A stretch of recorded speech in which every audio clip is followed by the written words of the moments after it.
Halo semua, Assalamualaikum warahmatullahi wabarakatuh. Selamat datang lagi di channelnya Winda. Oke, udah lama banget aku nggak bahas tentang kuliah di Turki, kuliah luar negeri, kuliah di Indonesia, dimanapun itu pokoknya tentang kuliah. Jadi hari ini aku bakalan bahas tentang persiapan kuliah ke luar negeri, khususnya melalui beasiswa. Dan ya, langsung kita mulai aja videonya. Ngomongin tentang kuliah di luar negeri, aku tuh punya cita-cita untuk kuliah di luar negeri sejak SMA. Jadi waktu SMA aku pengen banget kuliah di Australia atau di New Zealand. Tapi karena waktu itu aku masih bocah ya, jadi belum diizinkan untuk kuliah di luar negeri. Akhirnya aku ambil S1 di Indonesia. Selama aku kuliah S1, aku masih punya cita-cita untuk melanjutkan kuliah di luar negeri. Saat S1, apa aja sih yang aku lakuin sambil nunggu nih sampai nanti waktunya aku apply untuk S2 pakai beasiswa? Yang pertama adalah perhatikan nilai. Ya, nilai. Emang sih kata orang nilai itu nggak penting-penting banget, tapi realitanya ketika kamu mau daftar beasiswa, lanjut studi di luar negeri, nilai itu bener-bener dilihat sih. At least kalian harus nyampe nih di minimum IPK yang disyaratkan. Rata-rata mereka minta di 3 dari 4, jadi usahain nih nilai kalian tetap bagus, tugas-tugasnya semua dikerjain, ujian dimaksimalin semuanya biar nilainya kalian itu mencapai target untuk bisa apply di beasiswa tersebut. Yang kedua adalah banyak prestasi. Nah, prestasi ini bisa melalui akademik, prestasi akademik atau prestasi non-akademik. Kalau prestasi akademik misalnya kalian ikut lomba karya tulis ilmiah, olimpiade, ikut lomba debat misalnya. Kalau yang non-akademik apa? Misalnya kalian ikut lomba menulis cerpen, ikut lomba fotografi, apapun itu pokoknya ada yang namanya prestasi akademik maupun non-akademik. Nah, itu semua bisa kalian perbanyak nih selama masih kuliah di S1 atau saat kalian masih SMA. Yang ketiga adalah perbanyak organisasi atau mengikuti kegiatan organisasi. Kenapa sih kalian harus ikut organisasi? Nah, beberapa beasiswa itu salah satu visinya adalah untuk mencetak leader atau pemimpin di masa depan. Jadi otomatis kalian harus punya yang namanya leadership skill kepemimpinan gitu. Nah, salah satunya adalah bisa kita dapatkan dari kegiatan organisasi. Makanya usaha ini minimal satu aja organisasi kalian bisa ikutin. Organisasi itu bisa di dalam kampus, di dalam sekolah, ataupun di luar kampus, kayak kalian ikutan volunteer kegiatan sosial dan lain sebagainya. Pokoknya ada organisasi yang kalian ikuti. Yang terakhir adalah coba magang atau kerja. Kok harus magang atau kerja? Kan mau daftar S1 atau S2 doang. Ya, ada beberapa beasiswa yang mereka mensyaratkan minimal pengalaman kerja. Contohnya kalau MBA, ada yang mereka minta syarat minimal 2 tahun kerja baru bisa lanjut kuliah atau ikut di program tersebut. Ada yang minimal 4 tahun pengalaman kerja baru bisa ikut program tersebut. Jadi itu tergantung sih sama kampusnya. Tapi coba kalian perhatiin deh, maksudnya orang daftar beasiswa itu banyak banget gitu, baik itu yang di Indonesia maupun yang di luar Indonesia. Yang namanya pesaing itu kan banyak banget. Jadi usahain kita punya sesuatu yang jadi added value gitu. Semakin banyak hal yang kita punya, semakin banyak skill yang kita punya, semakin banyak pengalaman yang kita punya, apalagi kalau kita pinter juga, banyak prestasi, itu pasti membuat si pemberi beasiswanya ini mempertimbangkan kita sebagai salah satu kandidat penerima beasiswa. Nah, ini semua kan dilakukan saat kalian masih sekolah atau udah mau lulus gitu ya. Nah, terus apalagi sih yang harus dilakukan? Yang pertama adalah gali interest. Gali interest, misalnya kalian sukanya di bidang apa sih? Yang SMA gitu, kalian kira-kira nanti S1-nya mau ambil jurusan apa? Terus yang S1 juga nanti S2 mau ngambilnya jurusan apa? Apakah linear atau tidak linear gitu. Jadi cari interest kalian, ketertarikan kalian, dan itu mau menggeluti atau fokus di bidang apa. Nah, selanjutnya adalah menentukan goals atau tujuan. Kenapa sih kalian itu mau lanjut kuliah S1 atau lanjut kuliah S2? Contohnya misalnya kalian karena pengen jadi dosen gitu, otomatis kan S1 sama S2 harus linear. Terus misalnya karena aku pengen nambah ilmu aja kak, pengen masuk ke bidang profesional, jadi mau ambil jurusan yang tidak linear misalnya, kayak gitu. Jadi kalian harus tahu dulu tujuan kuliah itu untuk apa, biar planning rencana studinya itu sejalan dengan apa yang akan kalian lakukan ke depannya atau cita-cita kalian gitu. Selanjutnya adalah sortir jurusan, kampus, atau universitas dan negara yang akan kalian tuju. Yang pertama bisa cari dulu jurusannya, baru sortir kampusnya, baru negaranya. Atau bisa juga cari jurusannya dulu, baru negaranya, baru kampusnya. tergantung preferensi kalian itu seperti apa dan mau mana. Ada orang yang memilih jurusan dulu baru kampus baru negaranya.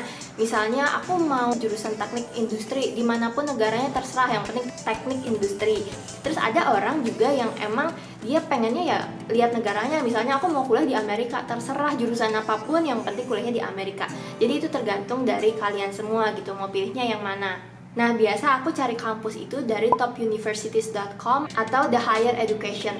Caranya gampang banget, kalian tinggal kunjungi aja websitenya. Terus kalian tinggal pilih aja search universities by subjects gitu. Nanti bakalan muncul nih kampus mana aja, di negara mana aja yang menyediakan jurusan sesuai dengan keinginan kalian. Nah, kalau udah dapat nih jurusannya, kampus dan negaranya, kalian bisa langsung lanjut cari beasiswa. Beasiswa itu ada dua tipe, ada yang fully funded dan partial funded. Nah, kalau fully funded itu ya dibayarin semuanya, kalian tinggal datang ke negara itu kelar gitu. Tiket dibayarin, asuransi dibayarin, kuliah gratis, biaya hidup juga dapat, itu pokoknya fully funded. Kalau yang partial funded itu biasanya nge-cover tuition fee-nya aja, biaya kuliahnya aja. Tapi untuk biaya hidup selama di sana kita yang harus nanggung sendiri gitu. Jadi nanti kalian cari aja beasiswa yang sesuai dengan keinginan kalian, apakah harus fully funded atau yang partial funded pun nggak apa-apa. Terus cari beasiswanya di mana? Google.com. Karena tinggal ditulis aja misalnya beasiswa fully funded di Prancis, beasiswa fully funded di Amerika, itu bakalan muncul pasti semua beasiswa yang tersedia di negara itu. Jadi kalian harus rajin-rajin aja riset dan cari beasiswanya. Kalau udah ketemu beasiswanya, kalian tinggal cek persyaratannya apa aja. Jadi disiapkan nih dokumen-dokumen yang dibutuhkan, misalnya ijazah, terus transkrip nilai, terus motivation letter, recommendation letter, essays, research proposal. Pokoknya semua persyaratan itu kalian harus siapkan. Kalau semuanya sudah ready, beasiswa apa aja, terus syaratnya apa aja, lalu kalian bikin timetable. Misalnya beasiswa ini itu ditutup pada akhir Agustus misalnya, berarti dari sekarang sampai Agustus step by stepnya itu kalian mau ngelakuin apa aja.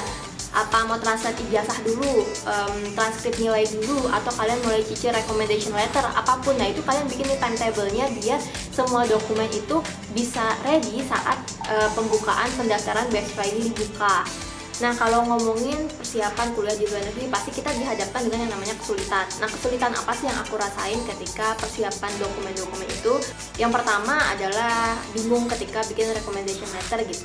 Karena recommendation letter itu ada yang emang orang pemberi rekomendasi yang membuatkan untuk kita, ada yang kita sendiri buat dulu, baru mereka mengoreksi dan merevisi lalu tanda tangan.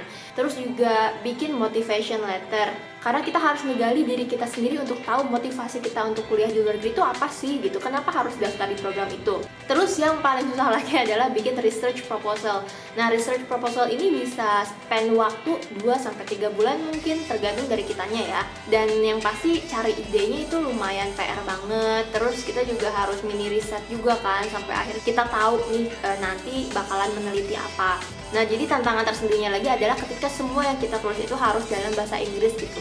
Nah, ketika aku daftar beasiswa itu yang lumayan bikin kesulitan itu adalah persiapan dokumennya. Karena apa? Karena aku nggak punya mentor atau tutor yang sebelumnya sudah pernah kuliah di luar negeri dan bersedia untuk membantu mereview dokumen-dokumen aku gitu. Jadi emang aku kerjain semuanya itu benar-benar sendiri dan Google Translate saja. Nah, sekarang itu sebenarnya zaman udah serba mudah banget ya. Bahkan sekarang ada yang namanya konsultan pendidikan yang membantu kalian untuk persiapan kuliah di luar negeri, baik menggunakan beasiswa maupun tanpa beasiswa. Salah satunya adalah Scholars. Jadi Scholars juga punya program yang namanya Study Abroad Academy. Di situ nanti bakalan ada tutor-tutor dan mentor yang membantu kalian, membimbing kalian selama 1 tahun untuk mempersiapkan kuliah di luar negeri, baik itu menggunakan beasiswa ataupun non-beasiswa. Kakak-kakak dari Scholars ini bakalan membantu kalian untuk nge-review recommendation letter, terus motivation letter, bikin proposal penelitian. Di dalamnya pun ada tim expert yang emang sudah terbiasa membantu mereview esai-esai atau semua dokumen yang biasa dikirim untuk apply beasiswa, mau di Fulbright, Chevening, AS, pokoknya semua beasiswa deh. Terus ada juga simulasi interview buat kalian latihan nih untuk nanti wawancara. Ada juga English test yang bisa kalian ikuti. Nah, enaknya step-step yang tadi aku sebutin, kayak misalnya mulai dari cari jurusan, kampus, negara, beasiswa, persyaratan, deadline, timeline, dokumen, semuanya itu kalian enak banget bisa dibantu sama tim dari Squatters ini. Jadi ibaratnya kalian gak usah capek-capek banget gitu buat mikir semuanya sendiri, karena bakalan ada orang yang ngebantu kalian. Dan pastinya tutor-tutor ini juga merupakan lulusan atau orang-orang yang memang kuliah di luar negeri juga. Selain program Study Abroad Academy, mereka juga punya program sekolah IELTS. Di sini mereka bakalan bantu teman-teman semua untuk bimbingan persiapan IELTS, karena mereka punya target untuk naikin poin kalian. Ini bakalan membantu banget buat kalian yang biasanya akan ambil kuliah di UK, di Aussie, bahkan emang banyak universitas di dunia ini menerima IELTS gitu loh. Jadi bakalan sangat memudahkan kalian banget kalau misalnya bisa dapat skor IELTS yang tinggi. Nah, buat kalian yang pengen join program Study Abroad Academy atau sekolah IELTS, kalian bisa langsung daftar aja atau mungkin tanya-tanya dulu juga bisa di link yang nanti aku taruh di description box. Silahkan kalian isi link di bawah, isi datanya, karena nanti setelah itu tim Squatters bakalan menghubungi kalian. Nah, segini aja video kali ini. Kayaknya emang lumayan panjang banget ya, ada kali 20 menit aku ngomong cuap-cuap kayak gini. Tapi semoga ini bisa kasih gambaran ke kalian terkait persiapan kuliah di luar negeri gitu, khususnya terkait dokumen dan apa aja yang harus dilakukan saat kalian sekarang nih masih kuliah atau masih ada di jenjang sekolah gitu. Dan sekali lagi terima kasih banyak sudah menonton. Wassalamualaikum warahmatullahi wabarakatuh. Dadah.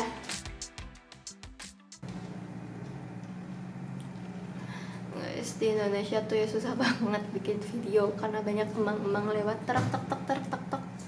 Jadi aku dari tadi banyak pause-nya.